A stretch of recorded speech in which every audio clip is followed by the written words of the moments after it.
एक जर्मनी में बैठा हुआ बंदा आपको कैसे स्पॉन्सर कर सकता है, और उसके बाद फिर आपको ब्लॉक अकाउंट की भी ज़रूरत नहीं है। तो वो बंदा कैसा होना चाहिए, मतलब उसका स्टेटस कैसा हो, रेजिडेंस स्टेटस कैसा हो, उसकी सैलरी कितनी हो, ये सारा कुछ हम 2 मिनट दें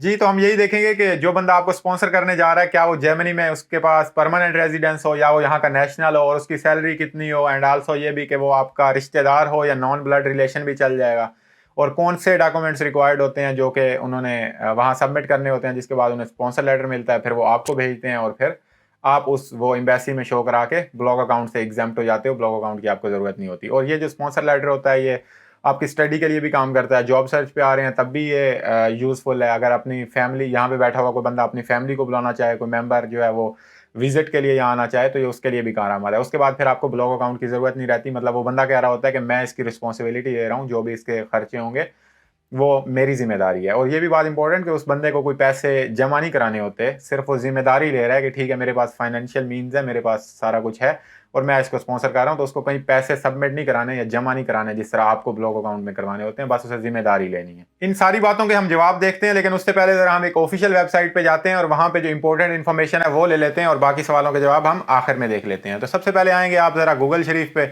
और गूगल शरीफ पे आगे ये लफ्ज लिख देंगे, letter of declaration of commitment long term stay, और साथ में अपना आप सिटी लिख लेंगे, जो भी आपका स्पॉन्सर जिस सिटी में रह रहा है वो लिखेंगे। क्योंकि ऑज़लैंडर बेहोल्ड जो फॉरेन ऑफिस है वो हर शहर का अपना होता है, तो वो फिर अपने शहर का लिखेंगे तो फिर उन्हीं से रिलेटेड आ जाएगा। थोड़ी सी रिक्वायरमेंट्स जो है वो वेरी कर सकती हैं, लेकिन ओवरऑल ऑलमोस्ट सेम होता है। चलें जी, ये आपने लिख लिया। और अच्छा, इसमें ये भी कि ये जो डिक्लेरेशन ऑफ कमिटमेंट है या फिर वो फॉर्मल ऑब्लिगेशन लेटर है, या फिर जर्मन में जो ये है, ये सारी एक ही चीज़ें हैं, इनके मुख्तलिफ नाम है, और शॉर्ट टर्म लॉन्ग टर्म थोड़ा सा आ जाता है। अच्छा, हम लॉन्ग टर्म लिखेंगे क्योंकि स्टडी है। तो चलें जी, पहले पे क्लिक करते हैं और आगे services.berlin पे आ गए जी हम यहाँ, और यहाँ पे आप पढ़ लेंगे कि ठीक है ये चीज़ है, और ये भी थोड़ा से आप पढ़ लेंगे कि इट लास्ट फॉर 5 years, और ये आप खुद ही पढ़ लेंगे। अब चलते हैं ज़रा प्री रिक्विजिट पे कि क्या चीज़ें जो हैं वो मतलब कैसे प्रोसेस कैसे करना है, वो स्पॉन्सर लेटर जो है वो कैसे लेना है। तो सबसे पहले, अच्छा इससे जाने से पहले थोड़ा सा ज़मीन बना लेते हैं ना, सरफेस बना लेते हैं। आपका जो खाला फूफो चाचू भाई जो भी जर्मनी में बैठा है ना, वो समझ लें मैं हूँ, 2 मिनट के लिए समझ लें कि वो मैं हूँ, और आप जो हैं वो आप स्पॉन्सरशिप लेना चाह रहे हैं मेरे से, अभी मेरे से लेना चाह रहे हैं। तो आप वो हो गए, और मैं आपका खाला फूफो चाचू भाई जो भी हो गया, मैं हो गया। तो चलें आप चलते हैं जनाब। अच्छा, ये हो गया application for a national visa for a long term stay. अब ये आपके लिए है, वो कह रहा है कि an application for national for long term visa has been made और will soon be made at German commission board. इसका मतलब मैं आपको स्पॉन्सर लेटर दे दूंगा और आप फिर ये करेंगे, विल सून बी मेड, आप फिर उधर एप्लीकेशन डालेंगे कि भैया ये आ गया स्पॉन्सर लेटर और मुझे जाने दो। तो ये हो गया पहला पॉइंट। उसके बाद है अपॉइंटमेंट्स बाय ईमेल और पोस्ट। अब ये शहर टू शहर वेरी करेगा कि मैं अभी बर्लिन में हूँ, तो ये लिखा हुआ है कि इस ईमेल पे जाके हमसे अपॉइंटमेंट ले लो, और कुछ शहरों में ऐसा भी होता है कि अपॉइंटमेंट लेने की ज़रूरत नहीं होती, आप डायरेक्ट जाते हो और अपने जो डॉक्यूमेंट्स रिक्वायर्ड होते हैं जो अभी हम देखेंगे वो आप लेके जाते हो, और फिर वो आपका जो है वो प्रोसेस कर देते हैं। लेकिन यहाँ पे बर्लिन में अपॉइंटमेंट लेके जाना होता है, तो उन्होंने बताया हुआ है कि बाय पोस्ट आप ऐसे अपॉइंटमेंट ले सकते हो और ईमेल पे ऐसे ले सकते हो। उसके बाद कह रहा है when contacting us please state the ground of visa application. आप अब मुझे बताएंगे कि आप किस लिए आना चाह रहे हैं, स्टडी वीज़ा के लिए आना चाह रहे हैं, या जॉब सर्च के लिए आना चाह रहे हैं, या इंटेंडेड मैरिज, किसके लिए आना चाह रहे हैं। वो आगे कह रहा है please also inform us your current employment status. अब मुझे कह रहा है कि भाई तू भी तो बताना क्या चीज़ है, तू पेंशन ले रहा है, सेल्फ एम्प्लॉयड है या एम्प्लॉय है, क्या है।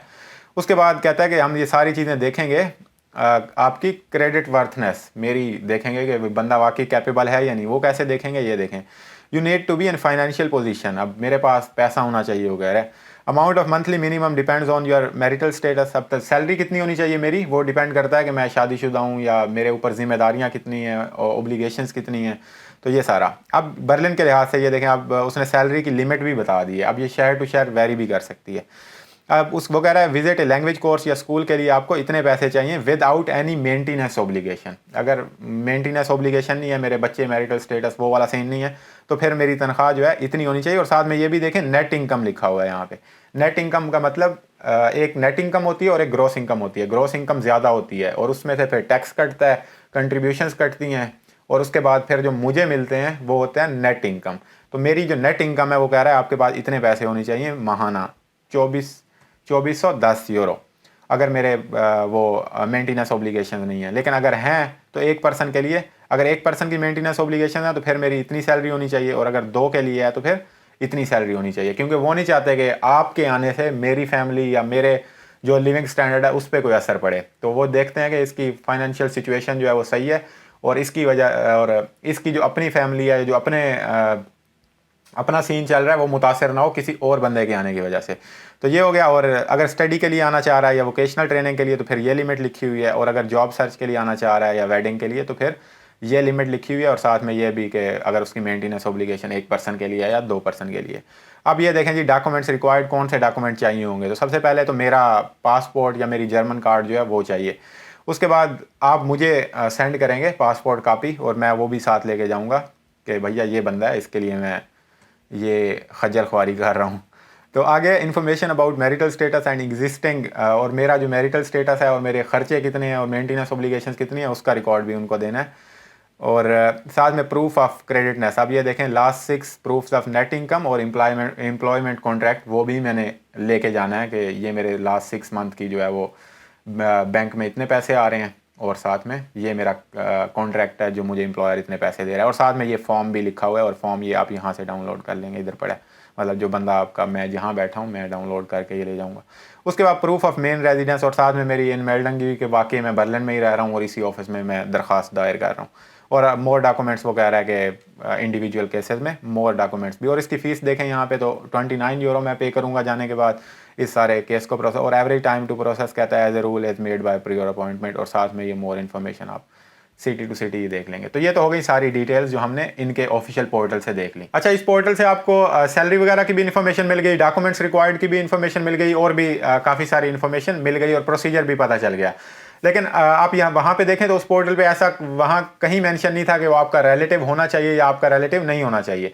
और ये बात जो है वो वहाँ आपसे पूछेंगे जब आप पाकिस्तान में केस फाइल करेंगे अपना, कि मुझे ये स्पॉन्सर कर रहा है, ये स्पॉन्सर लेटर है, और तो फिर वो आपसे पूछते हैं कि हाँ भाई ये कौन है जो आपको स्पॉन्सर कर रहा है। तो अगर आपका इमीडिएट फैमिली मेम्बर हो तो अच्छी बात है, भाई बहन या अम्मी अबू, तो अच्छी बात है। और अगर उससे थोड़ा दूर का रिश्तेदार हो तो फिर आपको मल्टीपल FRC से प्रूव कर सकते हैं आपके मेरा वो ये लगता है ताया फूफो जो भी है, तो इस तरह आप प्रूव कर सकते हैं कि वो मेरा रिश्तेदार है और इसलिए मुझे स्पॉन्सर कर रहा है। और अगर आपका वो नॉन रिश्तेदार है, मतलब कोई दोस्त है, तो भी कोई मसला नहीं है, वो भी आपको स्पॉन्सर कर सकता है। लेकिन फिर एम्बेसी पूछती है, जाहिर सी बात है कि भाई क्यों वो स्पॉन्सर कर रहा है, वो क्यों आपकी जिम्मेदारी ले रहा है, क्योंकि बेशक उसने आपको पैसे नहीं देने होते, मगर एक जिम्मेदारी है ना, ये आपकी 1-2 साल की जिम्मेदारी ले रहा है कि इसको कहीं भी फाइनेंशियल ज़रूरत होगी, इसको मैं स्पॉन्सर कर रहा हूँ पढ़ाई के लिए।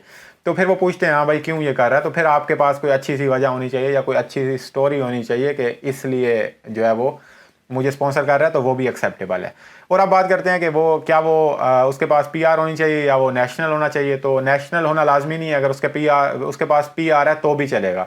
जो बेसिकली जो रिक्वायरमेंट है, मतलब अक्सर यही रिक्वायरमेंट है कि PR होनी चाहिए या नेशनल होनी चाहिए, लेकिन जो बेसिक रिक्वायरमेंट है ओवरऑल वो ये है कि आपका जितना स्टे है ना उस स्पॉन्सरशिप का, मतलब आपकी स्टडी 2 साल की है लेट्स सपोज, तो मेरे पास जो है वो रेजिडेंस होनी चाहिए 2 साल से ज़्यादा की, ये रिक्वायरमेंट है। तो नॉर्मली जो स्टूडेंट्स आते हैं बैचलर के या मास्टर्स के, तो ऐसा कम ही होता है कि किसी बंदे के पास 2 साल की रेजिडेंस हो, अनलेस के उसके पास मतलब 2-3 साल की या ज़्यादा ड्यूरेशन की हो, अनलेस उसके पास PR हो, परमानेंट रेजिडेंस, जो कि अनलिमिटेड होती है, या नेशनल तो भी अनलिमिटेड, तो उस केस में वो ज़्यादा होता है।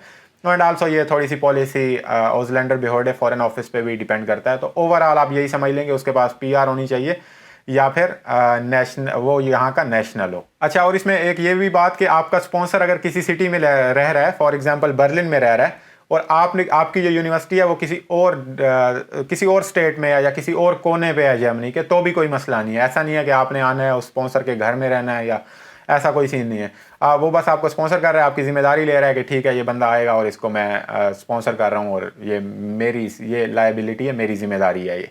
तो बस यही कुछ है। और आप किसी भी जर्मनी के किसी भी यूनिवर्सिटी में, किसी भी एरिया में और किसी भी शहर में एडमिशन ले सकते हैं, या जो भी जॉब सर्च कर सकते हैं, वो इट्स फाइन।